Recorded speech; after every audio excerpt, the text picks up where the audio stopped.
Science ವಿಭಾಗದಲ್ಲಿ ತಾಲೂಕಿಗೆ topper ಬರೋದು ಅಷ್ಟೊಂದು ಇಟ್ ಇಸ್ ನಾಟ್ ಈಸಿ ಇದೆ ಅಂತ ನೀವು ಟಾಪರ್ ಬಂದಿದ್ರೆ ಇದ್ರ ಬಗ್ಗೆ ಎಷ್ಟು ಖುಷಿ ಇದೆ, ಎಷ್ಟು ಹೆಮ್ಮೆ ಇದೆ? ತುಂಬಾ ಖುಷಿ ಇದೆ. ಫಸ್ಟ್ ಆಫ್ ಆಲ್ ನನಗೆ ಬರಬೇಕನ್ನೋದಿತ್ತು. 10th ಅಂದ್ಕೊಂಡಿದ್ವಿ ನಾನು ಬರಬೇಕು ಅಂತ, ಆದರೆ ಅಲ್ಲಿ ಬರೋಕ್ಕಾಗಿಲ್ಲ. ಸೊ ಇಲ್ಲಿ ಬಂದಮೇಲೆ ನಾನು ಅಚೀವ್ ಮಾಡಲೇಬೇಕಂತ ಅಂದ್ಕೊಂಡು ಫಸ್ಟಿಂದ ನನ್ನಲ್ಲಿ ಇದ್ದಿದ್ದ ಪರ್ಸಿಸ್ಟೆನ್ಸಿ ಆಗಿರ್ಬೋದು, ನನ್ನ ಹೊರಗಡೆ ಒಂದು ಕಿಡಿ ಇತ್ತು, ಅದನ್ನು ಹೊರಗಡೆ ತೋರಿಸಿರ್ಲಿಲ್ಲ, ನಾನು ಅದನ್ನು ಹೊರಗಡೆ ತರಬೇಕಿತ್ತು. ಸೊ ಹಾಗಾಗಿ ಇದೊಂದು ಫೀಲ್ಡ್ ಸಿಕ್ತು ನನಗೆ ಚೆನ್ನಾಗಿ, ಇಲ್ಲಿ ಬಂದು ನಾನು ಅಚೀವ್ ಮಾಡಿದ್ದೀನಿ. ಅದ್ರ ಬಗ್ಗೆ ತುಂಬಾ ಖುಷಿ ಇದೆ. ಬಟ್ ಇದೇನೇನೂ ಅಲ್ಲ, ಇನ್ನು ಮುಂದೆ ಇದೆ, ಅದನ್ನು ಮಾಡಬೇಕು. ಅದನ್ನು ಮಾಡೋದಕ್ಕೆ ಇದೊಂದು ಸ್ಟೆಪ್ ಅಷ್ಟೇ. Failure is step of success ಅಂತ ಹೇಳ್ತಾರೆ. ನಾನು ಪ್ರತಿ ಸಲ ಇಲ್ಲಿ ಬಂದಾಗಿಂದಲೂ ಇಲ್ಲಿ ಟಾಪ್ ಬಂದಿದ್ದೇ ಇಲ್ಲ. ಫಸ್ಟಿಂದನೂ ಫೇಲ್ಯೂರನ್ನೇ ನೋಡ್ಕೊಂಡು ಬಂದೆ. ಎಲ್ಲ ಕಲ್ಚರಲ್ ಆ್ಯಕ್ಟಿವಿಟೀಸಲ್ಲಿ ಇನ್ವಾಲ್ವ್ಮೆಂಟ್ ಬೇಕಿತ್ತು ನನಗೆ, ಅದನ್ನು ಜೊತೆಗೇ ಮಾಡ್ಕೊಂಡು ಬಂದೆ. ಎಜುಕೇಷನ್ ಮಾತ್ರ ಅಲ್ಲ, ಬೇರೆ ಕಡೆ ಇನ್ವಾಲ್ವ್ಮೆಂಟ್ ತೋರಿಸ್ಕೊಬೇಕಿತ್ತು, ಎಲ್ಲನೂ ಮಾಡಿಕೊಂಡು ಜೊತೆಗೆ ಎಜುಕೇಷನಲ್ಲೂ ತೋರಿಸ್ಕೊಂಡು ಕೊನೆ ಮೂಮೆಂಟಲ್ಲಿ ನಾನೇನು ಅಂತ ನಾನು ಪ್ರೂವ್ ಮಾಡಿದ್ದೀನಿ. ಇಷ್ಟು ಸಾಕಾಗಲ್ಲ, ಇನ್ನು ಮುಂದೆ ಮಾಡಬೇಕು. ಬಟ್ ಸದ್ಯಕ್ಕೆ ಖುಷಿ ಇದೆ, ತುಂಬ ಖುಷಿ. ಒಳಗೊಂದು ಕಿಡಿ ಇತ್ತು ಅಂತಿದ್ರಲ್ಲ, ಅಂದರೆ SSLC ಏನಾರು ಆಗಿತ್ತಾ ಆ ಥರ ಒಂದು ನಿಮ್ಮ ಕಂಡಿದ್ದ ಕನಸು ಆ ಒಂದು ಸ್ಟೇಜ್ ಬರೋಕ್ಕಾಗಲ್ಲ ಅನ್ನೋ ಒಂದು ಫೀಲ್ ಇದ್ದಿತ್ತಾ? ಇಲ್ಲ, ನನ್ನ ಫಿಯರ್ ಅಂತಲ್ಲ, ಬಟ್ ನಾನು ಫಸ್ಟಿಂದನೂ ಮಾರ್ಕ್ಸ್ ಚೆನ್ನಾಗಿನೇ ತಗೊಂಡು ಬಂದಿದ್ದೆ ಚೈಲ್ಡ್ಹುಡ್ಡಿಂದನೂ. ಬಟ್ SSLC ಅದು ಮಿಸ್ ಆಗಿತ್ತು, ಏನಂತ ಗೊತ್ತಿಲ್ಲ. ನನ್ನ ಹಾರ್ಡ್ SSLC ಎಷ್ಟು 603 ಅಲ್ಲಿ ಮಿಸ್ ಆಗಿತ್ತು. ನನಗೆ ಎಲ್ಲರೂ ತುಂಬ ಎಕ್ಸ್ಪೆಕ್ಟ್ ಮಾಡಿದ್ರು, ನನ್ನ ಟೀಚರ್ಸು, ನನ್ನ ಪೇರೆಂಟ್ಸು, ನನ್ನ ಫ್ಯಾಮಿಲಿ ಮೆಂಬರ್ಸು ಎಲ್ಲರಿಗೂ ತುಂಬಾ ಎಕ್ಸ್ಪೆಕ್ಟೇಷನ್ ಇತ್ತು. ಬಟ್ ಅವಾಗ ನಾನು ಡ್ರಾಪ್ ಆದೆ, ಅದು ತುಂಬ ಬೇಜಾರಿತ್ತು. ಬಟ್ ಆದ್ರೂ ಅದ್ರ ಜೊತೆಗೇ ಇನ್ನೂ ನಾನು ಅಡ್ವಾನ್ಸ್ಗೆ ನಾನು ಚಾಲೆಂಜಾಗಿ ತೊಗೊಬೇಕಿತ್ತು ಇದನ್ನು. ಇವಾಗಲೂ ನಾನು ಸೆಕೆಂಡ್ PU ನಾನು ಸ್ಕೋರ್ ಮಾಡಿಲ್ಲ ಅಂತಂದಿದ್ರೆ ನಾನು ಫಸ್ಟಿಂದ ತೊಗೊಂಡು ಬಂದರೆ ನಿಮ್ಗೆ ಏನೂ ಯೂಸ್ ಆಗ್ತಿರಲಿಲ್ಲ. ಒಂದು ಕಡೆ ಡ್ರಾಪ್ ಆಯ್ತು ಅಂತ ನಾನು ಬಿಡಲಿಲ್ಲ, ಅದನ್ನು ಮತ್ತೆ ನಾನು ತೊಗೊಂಡು ಸೆಕೆಂಡ್ PU ಬಂದೆ. ಫಸ್ಟ್ 10th ನನ್ನದು ಮಾರ್ಕ್ಸ್ ಕಡಿಮೆ ಆಗಿತ್ತು ಅಷ್ಟೇ, ಅದು ಟಾಪರ್ ಬರಲಿಲ್ಲ. ತಾಲೂಕಿಗೆ ಟಾಪರ್ ಬರಬೇಕಂತ ಎಕ್ಸ್ಪೆಕ್ಟೇಷನ್ ಇತ್ತು, ಅದು ಬರಲಿಲ್ಲ. ಈಗಲೂ 10th ಬರಲಿಲ್ಲ ಅಂತ ಯಾರು ನನಗೆ ಹೋಪ್ಸನ್ನು ಕಳ್ಕೊಂಡಿರಲಿಲ್ಲ. PUನಲ್ಲಿ ಅಚೀವ್ ಮಾಡ್ಬೋದು ಅಂತ ಎಲ್ಲರೂ ಹೋಪ್ಸ್ ಇಟ್ಕೊಂಡಿದ್ರು. ಮೇನ್ಲಿ ನನ್ನ ಟೀಚರ್ಸು, ಸ್ಕೂಲ್ ಟೀಚರ್ಸು, ಆಮೇಲೆ ಇಲ್ಲಿ ಲೆಕ್ಚರು, ನನ್ನ ಫ್ಯಾಮಿಲಿ, ನನ್ನ ಅಪ್ಪ ಅಮ್ಮ ಎಲ್ಲರೂ ನನ್ನ ಮೇಲೆ ಹಾಗೆ ಹೋಪ್ಸ್ ಇಟ್ಕೊಂಡು ಇಲ್ಲಿವರೆಗೆ ವೆಯ್ಟ್ ಮಾಡ್ಕೊಂಡು ಬಂದರು. ಅದನ್ನು ನಾನು ಮಾಡಿದ್ದೀನಿ. ಒಂದು ಈ ಥರನೇ ಓದಬೇಕಂದ್ರೆ ಪ್ಲ್ಯಾನ್ ಇತ್ತು ನಿಮಗೆ ಏನಾರು? ಅಂದರೆ ಸ್ಪೆಷಲಾಗಿ ಇಷ್ಟು ಗಂಟೆಗೆ ಎದ್ದೇಳಬೇಕು, ಇಷ್ಟು ಗಂಟೆಗೆ ಓದಬೇಕು, ಆ ಥರ ಪ್ಲ್ಯಾನ್ ಮಾಡ್ಕೊಂಡು ಓದ್ತೀರ? ಸ್ಟಡೀಸ್ ಯಾವ ರೀತಿ ಇತ್ತು ಅಂತ ನಿಮಗೆ ಒಂದು ಎಕ್ಸಾಮ್ಗೆ? ಸ್ಟಡೀಸ್ ಅಂದರೆ ನಮ್ಮ ಇದಕ್ಕೇ ಪರ್ಟಿಕ್ಯುಲರಾಗಿ ಸ್ಟಿಕ್ ಆನ್ ಆಗಬೇಕು ಅಂತ ಇಲ್ಲ. ನಾವು ಇದ್ದೇ ಟೈಮಲ್ಲಿ ಓದಬೇಕು, ಇವಾಗ ಓದಿದ್ರೆ ಮಾತ್ರ ಮಾಡ್ತೀವಿ ಅನ್ನೋ ಮಾತಿಲ್ಲ. ಅಂದರೆ ಆ ಥರ ಇರಬೇಕು ಆ್ಯಕ್ಚುಲಿ. ಬಟ್ ಅದನ್ನೇ ಎಲ್ಲ ಟೈಮಲ್ಲೂ ಬ್ಯಾಲೆನ್ಸ್ ಮಾಡೋಕ್ಕಾಗಲ್ಲ. ಸ್ಟಾರ್ಟಿಂಗು ಸೆಕೆಂಡ್ PU ಸ್ಟಾರ್ಟ್ ಆದಾಗ ನಾನು ಹಂಗಿನೇ ಇದ್ದೆ. ಇಲ್ಲಿ ಪಾಠ ಮಾಡ್ತಾಯಿದ್ರು, ಮುಗಿಸ್ಕೊಂಡು ಹೋಗಿ ಮನೆಗೆ ಹೋದ ತಕ್ಷಣ ಪ್ರಿಪೇರ್ ಆಗೋದು, ನಾಳೆ ಟಾಪಿಕ್ಸ್ ಪ್ರಿಪೇರ್ ಆಗೋದು, ಇವತ್ತು ಮಾಡಿದ್ರೆ ರಿವಿಷನ್ ಮಾಡೋದು, ಆ ರೀತಿ ಸ್ಕೆಡ್ಯೂಲ್ ಮೇಂಟೈನ್ ಆಗ್ತಾಯಿತ್ತು. ಬಟ್ ಹೋಗ್ತಾ ಹೋಗ್ತಾ ಹೋಗ್ತಾ ಯಾವಾಗ ಕಾಲೇಜ್ ಕಂಪ್ಲೀಟ್ ಸ್ಟಾರ್ಟ್ ಆಯಿತು ಆವಾಗ ಆ್ಯಕ್ಟಿವಿಟೀಸ್ ಇತ್ತು, ಪ್ರೋಗ್ರಾಮ್ಸ್ ಇತ್ತು, ನಮ್ಗೆ ಬೇರೆ ರೆಕಾರ್ಡ್ಸು, ಲ್ಯಾಬ್ಸು, ಈ ರೀತಿ ಎಲ್ಲ ಶುರು ಆಯಿತು. ಆವಾಗ ನಾವು ಅಂದ್ಕೊಂಡಂಗೆ ಕರೆಕ್ಟಾಗಿ ಟೈಮ್ ಮ್ಯಾನೇಜ್ಮೆಂಟ್ ಮಾಡೋಕ್ಕಾಗಲ್ಲ. ಬಿಕಾಸ್ ಎಲ್ಲದಕ್ಕೂ ನಾವು ಟೈಮ್ ಕೊಡಬೇಕಿರುತ್ತೆ. ಫ್ರೆಂಡ್ಸ್ ಇರ್ತಾರೆ, ಫ್ಯಾಮಿಲಿ ಇರ್ತಾರೆ, ನಮ್ಮ ಮನೇಲಿರೋದು. ಸೊ ಹಾಗಾಗಿ ಅವಾಗ ಏನು ಮಾಡಿದೆ, ನನ್ನ ಟೈಮಿಂಗ್ಸ್ ಚೇಂಜ್ ಆಗಿರ್ಬೋದು, ಬಟ್ ನನ್ನ ಎಫರ್ಟ್ಸ್ ಕಡಿಮೆ ಆಗಿಲ್ಲ. ನಾನು ಮಾಡೋ ನಾನು ಹಿಂಗೆ ಮಾಡ್ಕೋಬೇಕು ಅಂತ ಅಂದ್ಕೊಂಡಿರ್ತೀನಿ, ಬಟ್ ಅದಕ್ಕೆ ಬೇರೆ ಮುಂದೆ ಕೆಲಸ ಬಂತು, ಆವಾಗ ಅದನ್ನು ಮಾಡ್ತೀವಿ. ಬಟ್ ಇದು ಕಡಿಮೆ ಮಾಡಬೇಕು. ಓದೋದು ಪಾಡಿಗೆ ಓದೋದು ಇರಬೇಕು, ಬಟ್ ಟೈಮಿಂಗ್ಸ್ ಚೇಂಜ್ ಆಗುತ್ತೆ. ಎಲ್ಲರೂ ಜೊತೆಗೆ ತೊಗೊಂಡು ಹೋಗಬೇಕು. ಹಿಂಗೆ ಅಂತ ಇರುತ್ತೆ, ಒಬ್ಬೊಬ್ರಿಗೆ ಒಂದೊಂಥರ ವೇ ಆಫ್ ಲರ್ನಿಂಗ್ ಇರುತ್ತೆ. ನನ್ನ ವೇ ಆಫ್ ಲರ್ನಿಂಗ್ ಏನಂತಂದರೆ ನಾನು ಏನು ಓದಬೇಕು ಅದನ್ನ ನಾನು ಕಂಪ್ಲೀಟ್ ಓದಬೇಕು. ಬರೀ ಮಾರ್ಕ್ಸ್ ಪರ್ಪಸ್ಸಿಗೆ ಓದ್ಕೊಂಡು ಬರೆದ್ರೆ ಏನೂ ಯೂಸ್ ಆಗಲ್ಲ. ಕಂಪ್ಲೀಟ್ ಪೂರ್ತಿ ಕಾನ್ಸೆಪ್ಟ್ಸ್ ಏನಿದೆಯೋ ಅದನ್ನು ಪೂರ್ತಿ ಅರ್ಥ ಮಾಡ್ಕೊಂಡು ಮಾಡಿದ್ರೆ ಮಾತ್ರ ನಾನು ಸ್ಯಾಟಿಸ್ಫೈಡ್ ಆಗಿ ನಾನು ಮಾಡ್ತೀನಿ. ಅದೇ ಕಾರಣಕ್ಕಾಗಿ ನಾನು PU ಬಂದಾಗಿಂದಲೂ ಎಲ್ಲೂ ನನಗೆ ಟಾಪ್ ಪ್ಲೇಸ್ ಅಂತ ಬರಲಿಲ್ಲ. ಫಸ್ಟ್ ಇಯರಲ್ಲಿ ಒಂದು ಸಲ ಬಂದಿತ್ತು, ಬಟ್ ಅದಾದಮೇಲೆ ಸೆಕೆಂಡ್ ಪ್ಲೇಸ್, ಥರ್ಡ್ ಪ್ಲೇಸಲ್ಲಿ ನಾನು ಹೀಗೆ ಇದೆ. ಬಿಕಾಸ್ ನನಗೆ ಕಾನ್ಸೆಪ್ಟ್ ಬೇಕಿತ್ತು, ಮಾರ್ಕ್ಸ್ ಓರಿಯೆಂಟೆಡ್ ಬೇಕಾಗಿತ್ತಲ್ಲ. ಮಾರ್ಕ್ಸ್ ಓರಿಯೆಂಟೆಡ್ ನಾನು ಓದ್ಕೊಂಡು ಮಾಡಿದ್ದಿದ್ರೆ ಪ್ರತಿ ಸಲ ಟಾಪ್ ಮಾಡ್ಬೋದಿತ್ತು. ಬಟ್ ನನಗೆ ಅದು ಬೇಕಾಗಿರಲಿಲ್ಲ. ಯಾವುದೇ ಟೆಸ್ಟ್ ಇದ್ರೂ ನಾನು ಪೂರ್ತಿನೇ ಓದ್ತಾ ಇದ್ದೆ. ಪೂರ್ತಿನೇ ಓದ್ಕೊಂಡು ಬಂದು ನನಗೆ ಇಷ್ಟ ಆಗುತ್ತೆ ಅಷ್ಟು ಬರೀತಿದ್ದೆ. ಅವಾಗಿಂದ ನಾನು ಓದ್ಕೊಂಡು ಬಂದಿದ್ದು ಇವಾಗ ನನ್ನ ಕೈ ಹಿಡಿದು ನಮ್ಮಲ್ಲಿ ಅದು. ಕೆಲವರು ಟಾಪರ್ಸ್ ಅಂದ ತಕ್ಷಣ ಕೆಲವರು ಒಪಿನಿಯನ್ ಏನಿರ್ತದೆ ಅಂದರೆ ಅವರು ಪುಸ್ತಕ ಬಿಟ್ಟು ಬೇರೆ ಏನು ಆ ಕಡೆ ಈ ಕಡೆ ಕಾನ್ಸಂಟ್ರೇಷನ್ ಮಾಡಲ್ಲ. ಕ್ರೀಡೆ ಆಗಲಿ ಮತ್ತೊಂದು ಪಠ್ಯೇತರ ಚಟುವಟಿಕೆಗಳೆಲ್ಲ ಅಷ್ಟೊಂದು ಸಕ್ರಿಯವಾಗಿಲ್ಲ. ಒಂದು ಆಪಾದನೆ, ಒಂದು ಆರೋಪ ಚಟುವಟಿಕೆಗಳೆಲ್ಲ ಆಕ್ಟಿವ್ ಆಗಿ ಓದಲು ಕಡೆ ಕಾನ್ಸಂಟ್ರೇಷನ್ ಮಾಡ್ಬೋದು ಅನ್ನೋ ಒಂದು ಮನೋಭಾವ ಇಲ್ಲ. ಅದು ಅವರ ಮೈಂಡ್ ಸೆಟ್ಟಿಗೆ ಪ್ರಕಾರ ಅಷ್ಟೇ ಆಗುತ್ತೆ. ಅವರು ಓದಬೇಕು ಅನ್ನೋದಿದ್ರೆ ಎಲ್ಲೇ ಹೋದ್ರೂ ಓದ್ತಾರೆ, ಎಷ್ಟು ಟೈಮ್ ಇಲ್ಲಾದ್ರೂ ಓದ್ತಾರೆ, ಅವ್ರು ಮಾಡ್ಕೊಬೋದು. ಇವಾಗ ನಾನಾದ್ರೂ ಅಷ್ಟೇ, ನಾನು ಬರೀ ಓದೋದಕ್ಕೆ ಮಾತ್ರ ಸ್ಟಿಕ್ ಆನ್ ಆಗಿದ್ದರೆ ಅವಾಗ ಇದನ್ನು ನಾನು ಫಸ್ಟ್ ಪ್ಲೇಸಲ್ಲೇ ಬರ್ಬೋದಿತ್ತು. ಬಟ್ ನಾನು ಹಂಗೆ ಮಾಡಿಲ್ಲ. ಎಲ್ಲ ಆ್ಯಕ್ಟಿವಿಟೀಸಲ್ಲಿ ಇರಬೇಕು. ನಾನು ಆ್ಯಂಕರಿಂಗ್ ಮಾಡ್ತಾ ಇದ್ದೆ, ಎಲ್ಲ ಕಲ್ಚರಲ್ ಆ್ಯಕ್ಟಿವಿಟೀಸಲ್ಲಿ ಇನ್ವಾಲ್ವ್ಮೆಂಟ್ ತೊಗೊಂಡಿದ್ದೆ. ಬಿಕಾಸ್ ನಂಗೆ ಅದೆಲ್ಲ ತುಂಬ ಇಂಟ್ರೆಸ್ಟ್ ಇತ್ತು, ನನಗೆ ಇಷ್ಟನೂ ಇತ್ತು ಅಲ್ಲೆಲ್ಲ ಇರಬೇಕು ಅಂತ. ಒಂದೇ ಫೀಲ್ಡಲ್ಲಿ ಇದ್ದರೆ ಅದು ಚೆನ್ನಾಗಿರಲ್ಲ, ಪುಸ್ತಕದ ಬದನೆಕಾಯಿ ಆಗ್ಬಾರ್ದು. ಸೊ ಎಲ್ಲ ಫೀಲ್ಡಲ್ಲಿ ಇರಬೇಕು. ಅವ್ರ ಮೈಂಡ್ ನಾವು ಹೆಂಗೆ ಸೆಟ್ ಮಾಡ್ಕೋತಾರೆ ಅದ್ರ ಮೇಲೆ. ಈಗ ನೀವು ಕಲಿಯಕ್ಕೆ ಇಂಟ್ರೆಸ್ಟ್ ಇರ್ತದೆ, ಬಟ್ ಕಲಿಸೋರ್ಬೇಕು.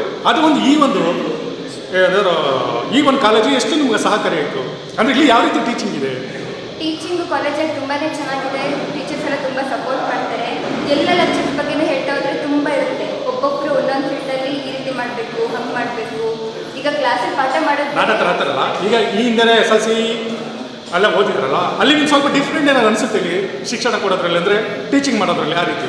ಟೀಚಿಂಗ್ ಮಾಡಿದ್ರೆ ಅದು ಸ್ಕೂಲ್ ಲೈಫಲ್ಲಿ ಹೆಂಗಿರಬೇಕು, ಸ್ಕೂಲಲ್ಲಿ ಹಾಗೆ ಇರುತ್ತೆ. ಬಟ್ ಇಲ್ಲಿ ಇವಾಗ ಕಾಲೇಜ್ ಲೆವೆಲಲ್ಲಿ ಯಾವ ರೀತಿ ಮಾಡಬೇಕು ನೀವು ಹಾಗೆ ಟೀಚ್ ಮಾಡ್ತಾರೆ. ಯಾರಿಗೂ ಕಂಪ್ಯಾರಿಸನ್ ಇಲ್ಲ, ಯಾರಿಗೂ ಕಂಪೇರ್ ಇಲ್ಲ. ಇವ್ರ ಬೆಸ್ಟ್ ಏನಿದೆಯೋ ಅದನ್ನ ಅವ್ರು ಕೊಡ್ತಾರೆ, ನಾವು ತಗೊಳ್ಳೋದ್ರ ಮೇಲೆ ಡಿಪೆಂಡ್.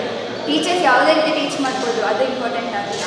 ಅವ್ರು ಹೇಳಿದ್ದನ್ನ ನಾವೇನು ಕ್ಯಾಚ್ ಮಾಡ್ಕೊತೀವಿ, ನಾವೇನು ಅರ್ಥ ಮಾಡ್ಕೊತೀವಿ, ಅದನ್ನ ನಾವು ಓದ್ತೀವಿ, ಅದ್ರ ಮೇಲೆ ಡಿಪೆಂಡ್ ಆಗುತ್ತೆ ಅಷ್ಟೇ. ಟೀಚರ್ಸ್ ಮೇಲೆ ಏನಿಲ್ಲ. ಈಗ ಇಲ್ಲಿ ಒಂದು ಟೀಚಿಂಗ್ ಜೊತೆಗೆ ಮನೆಯವರ ಒಂದು ಪೇರೆಂಟ್ಸ್ ಒಂದು ಸಹಕಾರ ಭಾಳ ಇಂಪಾರ್ಟೆಂಟ್ ಅಂತ ಅನ್ಸುತ್ತೆ ಅದು ನಿಮಗೆ. ನಮ್ಮ ತುಂಬಾನೇ. ಯಾಕಂದರೆ ಕೆಲವರು ಒತ್ತಡ ಇರ್ತಾರೆ, ನೀವು ಓದಬೇಕು ಅಂತ ಅಷ್ಟರ ಮೇಲೆ ಪ್ರೆಸರ್ ಆಗ್ತಾರೆ. ಆ ರೀತಿ ಮನೇಲಿ ಆ ರೀತಿ ಇದೆಯಾ? ಅಂದರೆ ರಿಸ್ಟ್ರಿಕ್ಷನ್ ಇತ್ತಾ? ಇಲ್ಲ, ನಮ್ಮ ಮನೇಲಿ ಯಾವುದೇ ರೀತಿ ರಿಸ್ಟ್ರಿಕ್ಷನ್ಸ್ ಅಂತ ಇಲ್ಲ.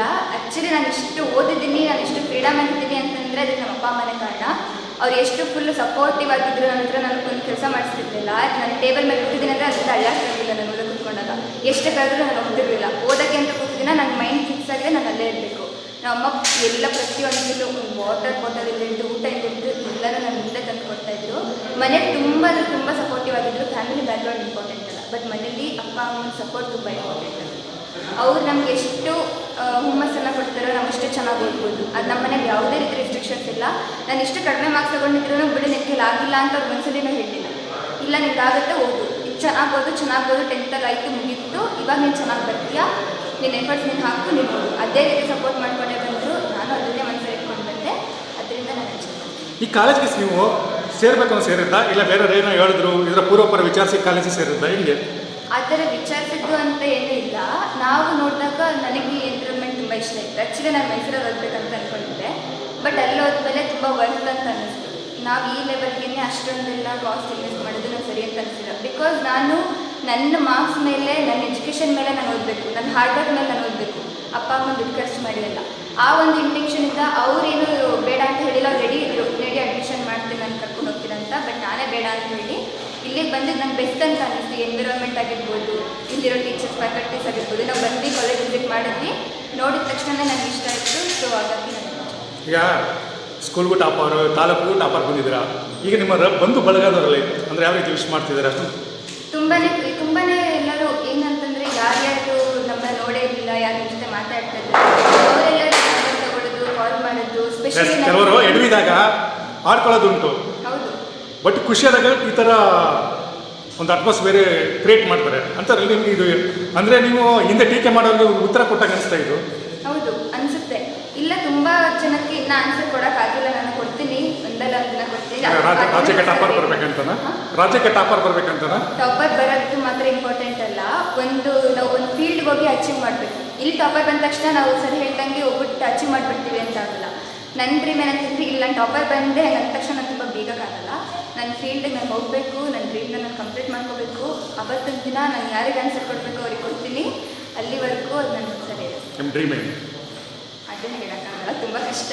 ಏನಕ್ಕಂದರೆ ಯಾವುದನ್ನು ಹೇಳ್ಕೊಂಡು ಮಾಡಿ ತೋರಿಸ್ಬೇಕು. ನಾನು ಈ ಥರ ಫಸ್ಟ್ ಬರಬೇಕು ಅಂತೆಲ್ಲ ನಾನು ಯಾರ ಥರ ಹೇಳ್ಕೊಂಡಿರಲಿಲ್ಲ, ಏನಿಲ್ಲ. ಎಕ್ಸ್ಪೆಕ್ಟೇಷನ್ಸ್ ಇತ್ತು, ಅವ್ರ ಮನಸ್ಸಲ್ಲಿ ಇಟ್ಕೊಂಡಿದ್ರು, ನನಗೆ ಹೇಳ್ತಾಯಿದ್ರು ಅಷ್ಟೇ. ನಾನು ಈ ಥರ ಬರ್ತೀನಿ ಅಂತ ನಾನು ಯಾರ ಥರನೂ ಹೇಳಿರಲಿಲ್ಲ. ಅದನ್ನು ಹೇಳ್ತೇನೆ ಮಾಡಿ ತೋರಿಸ್ತೀನಿ. ಇನ್ನು ಮುಂದೆ ನಾವು ಹಂಗೆ ನಾನು ಎಲ್ಲೂ ರಿವೀಲ್ ಮಾಡಿ ನಾನು ಏನು ಮಾಡಬೇಕಂತ ಮಾಡಿ ತೋರಿಸಿ ಆಮೇಲೆ ಅದಕ್ಕೆ ಯಾವ ಕೋರ್ಸ್ ಮಾಡ್ಬೇಕಂತೀರ ನೆಕ್ಸ್ಟ್ ನಾನು CET ಸದ್ಯಕ್ಕೆ CET ನೀಟ್ ಕೋಚಿಂಗ್ ತೊಗೊಂಡು ಬರೀತಾ ಇದ್ದೀನಿ.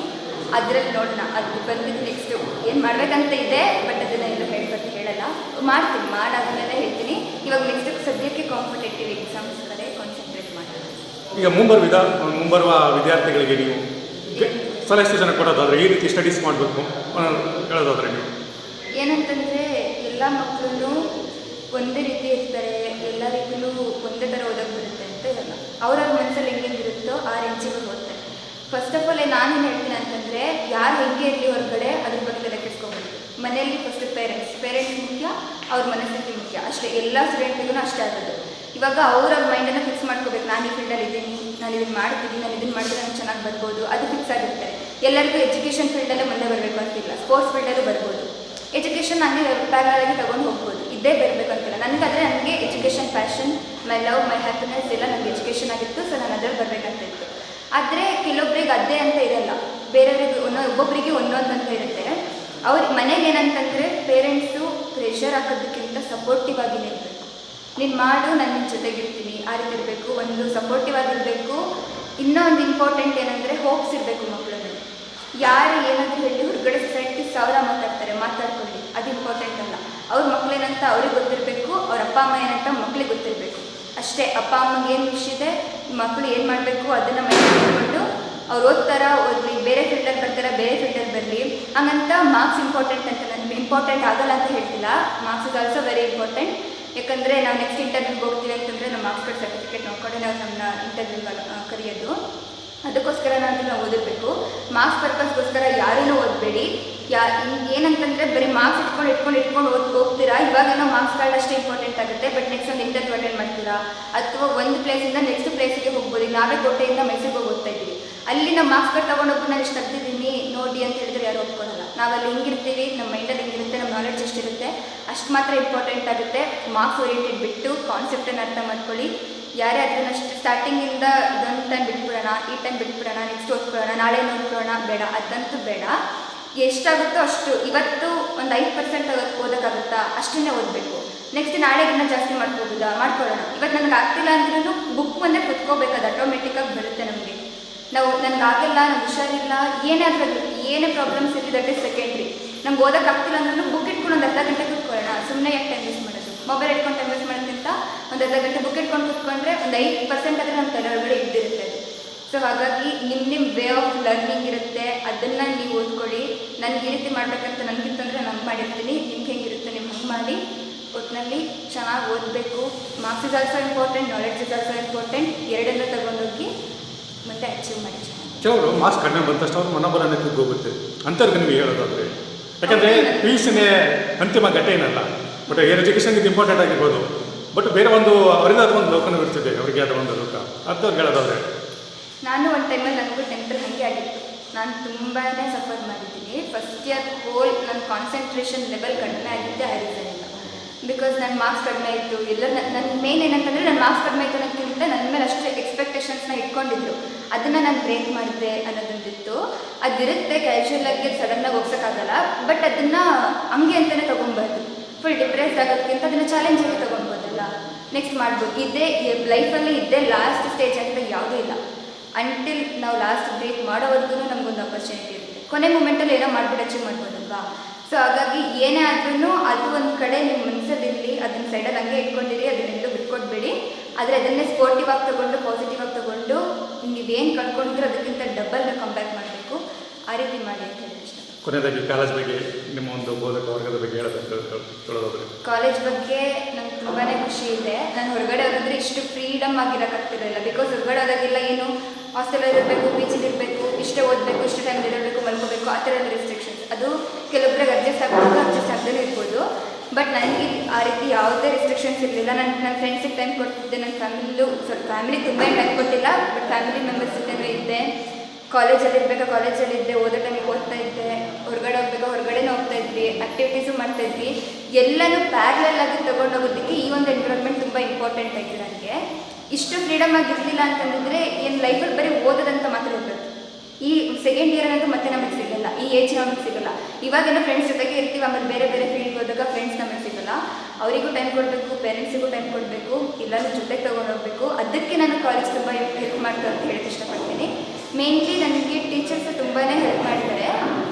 ಏನಂತಂದರೆ ಅವ್ರು ಬರೀ ಸ್ಟಡೀಸಿಗೆ ಮಾತ್ರ ಅಲ್ಲ, ಅವ್ರು ನನ್ನ ಕರೆದು ಸಪ್ರೇಟಾಗಿ ಪ್ರತಿ ಸಲ ಪೇರೆಂಟ್ಸ್ ಮೀಟಿಂಗಿಗೆ ಬಂದಾಗ್ಲೂ ನನ್ನ ಟೀಚರ್ಸ್ ಹೇಳೋರು. ಅಂದರೆ ನಮ್ಮ ಅಮ್ಮನ ಜೊತೆ ಹೇಳ್ತಾಯಿದ್ರು, ನಿಮ್ಮ ಮಗಳು ಪೊಟೆನ್ಷಿಯಲ್ ಇದೆ, ತಾಲೂಕು ಟಾಪರಿಗೆ ಟ್ರೈ ಮಾಡ್ಬೋದು, ಆದರೆ ಇವಾಗ ಎಲ್ಲೋದನ್ನು ಹೊರಗಡೆ ತೋರಿಸ್ಕೊಂತಿಲ್ಲ ಅವರು, ಇನ್ನು ಟ್ರೈ ಮಾಡೋಕ್ಕೆ ಹೇಳಿ, ಇನ್ನೂ ಸಪೋರ್ಟ್ ಮಾಡಿ, ಅವ್ರು ಹೊರಗಡೆ ಬರ್ತಾರೆ. ಈ ರೀತಿ ಅವ್ರು ಒಂದೊಂದೇ ಸ್ಟೆಪ್ಪಲ್ಲಿ ನಾನು ಹೇಳ್ತಾ ಬಂದರು. ಫಸ್ಟ್ ಸ್ಟಾರ್ಟಿಂಗ್ ಬಂದಾಗಲೇ ಒಂದು 2-3 ಜನ ನನಗೆ ಹೇಳಿದ್ರು ಟೀಚರ್ಸ್, ಇಲ್ಲ ನೀವು ಮಾಡ್ಬೋದು, ನೀವು ಮಾಡಿ, ನಿಮ್ಮ ಕೈಲಾಗುತ್ತೆ ಅಂತ ಆ ಥರ ಎಲ್ಲ ಹೇಳಿ ಅವ್ರು ತುಂಬ ಪುಷಪ್ ಮಾಡಿದ್ದಾರೆ. ಆ್ಯಂಡ್ ಮೇನ್ಲಿ ಇಲ್ಲೆಲ್ಲ ಫ್ಯಾಕಲ್ಟೀಸ್ ಏನು ಪ್ಲಸ್ ಪಾಯಿಂಟ್ ಅಂತಂದರೆ, ಯಾರೇ ಆದರೂ ಅಷ್ಟೇ ಮಕ್ಕಳ ಜೊತೆ ಹೆಂಗೆ ಬಿಹೇವ್ ಮಾಡಬೇಕು ಹಾಗೆ, ಯಾರನ್ನು ಇದುವರೆಗೂ ಇರ್ರೆಸ್ಪೆಕ್ಟಿವ್ ಆಗಿ ಯಾವ ಹೆಣ್ಮಕ್ಳ ಜೊತೆನೂ ಮಾತಾಡಿಲ್ಲ. ಯಾವ ಬಾಯ್ಸ್ ಜೊತೆ ಜೆಂಟ್ಸ್ ಫ್ಯಾಕಲ್ಟೀಸ್ ಫ್ರೀಯಾಗಿರ್ಬೋದು, ದಟ್ ಇಸ್ ಸೆಕೆಂಡ್ರಿ. ಆದರೆ ಹೆಣ್ಮಕ್ಳ ಜೊತೆ ಹಿಂಗಿರಬೇಕು, ವಿತೌಟ್ ರೆಸ್ಪೆಕ್ಟ್ ಅವ್ರು ಯಾರ ಜೊತೆನೂ ಮಾತಾಡಿಲ್ಲ. ಅದು ತುಂಬ ಹೆಲ್ಪ್ ಆಗುತ್ತೆ ಅನಿಸುತ್ತೆ. ಯಾಕಂದರೆ ಈ ಒಂದು ಎನ್ವಿರಾನ್ಮೆಂಟಲ್ಲಿ, ಈ ಒಂದು ಚಿಕ್ಕ ಊರಲ್ಲಿ ಆ ಥರ ಫ್ಯಾಕಲ್ಟೀಸ್ ಸಿಗೋದು ತುಂಬ ಕಷ್ಟ. ಎಲ್ಲರೂ ತುಂಬ ಗ್ರ್ಯಾಜುಯೇಟೆಡನ್ನೇ, ಚೆನ್ನಾಗಿ ಓದ್ಕೊಂಡು ಬಂದಿರೋರನ್ನೇ, ಅವ್ರು ಬಂದಿಲ್ಲ ನಮ್ಗೆ ಟೀಚ್ ಮಾಡ್ತಾ ಇರೋದು, ಅವ್ರಿಗೂ ಒಂದು ಎಕ್ಸ್ಪೀರಿಯೆನ್ಸ್ ಅಂತ ಇರುತ್ತೆ. ಅದನ್ನು ನಮ್ಮ ಮೇಲೆ ಹಾಕ್ತಾರೆ, ನಾವು ಅದನ್ನು ತಗೊಂಡು ಮಾರ್ಕ್ಸ್ ಮೇಲೆ ಅವ್ರಿಗೆ ರಿಟರ್ನ್ ಆಗಿ ಕೊಡಬೇಕಾಗುತ್ತೆ. ನಾನು ಅದನ್ನು ಕೊಟ್ಟಿದ್ದೀನಿ, ಬಟ್ ನನ್ನ ಸ್ಯಾಟಿಸ್ಫ್ಯಾಕ್ಷನ್ ಇಲ್ಲ. ನನ್ನ ಮಾರ್ಕ್ಸು ನನ್ನ ಟಾರ್ಗೆಟ್ ಬೇರೆಯೇ ಇತ್ತು, ಟಾರ್ಗೆಟಿಗೆ ನಿಯರಾಗಿ ರೀಚ್ ಮಾಡಿದ್ದೀನಿ ಅಷ್ಟೇ. ಟೀಚರ್ಸಿಂದ ತುಂಬಾ ಹೆಲ್ಪ್ ಆಗಿದೆ. ನಾನು ಈ ಕಾಲೇಜಿಗೆ ಯಾವಾಗಲೂ ಋಣಿಯಾಗಿರ್ತೀನಿ. ತುಂಬ ಚೆನ್ನಾಗಿದೆ ಕಾಲೇಜು. ಯಾರ ಬಗ್ಗೆನೂ ಹಂಗೆ ಹಿಂಗೆ ಅಂತೇನಿಲ್ಲ, ನಾನು ಓವರಾಲ್ ಅದನ್ನು ಹೇಳ್ತೀನಿ ಅಷ್ಟೇ. Thank you. Thank you sir. ಇಂತಹ ನೈಜ, ಇಂಟ್ರೆಸ್ಟಿಂಗ್ ಹಾಗೂ ಕ್ಯೂರಿಯಾಸಿಟಿ ಸುದ್ದಿಗಳು ನಿಮಗೆ ಸಿಗಬೇಕು ಅಂದರೆ ಇಂಡಿಯಾ ಫಸ್ಟ್ ಟಿವಿ ಸಬ್ಸ್ಕ್ರೈಬ್ ಮಾಡಿ. ಒಂದು ಲೈಕ್ ಕೊಟ್ಟು ವಿಡಿಯೋ ಶೇರ್ ಮಾಡುವ ಮೂಲಕ ನಮ್ಮನ್ನು ಮತ್ತಷ್ಟು ಪ್ರೋತ್ಸಾಹಿಸಿ. ಇಂಡಿಯಾ ಫಸ್ಟ್, ನಿರ್ಭೀತಿಯಿಂದ ನಿಮಗಾಗಿ.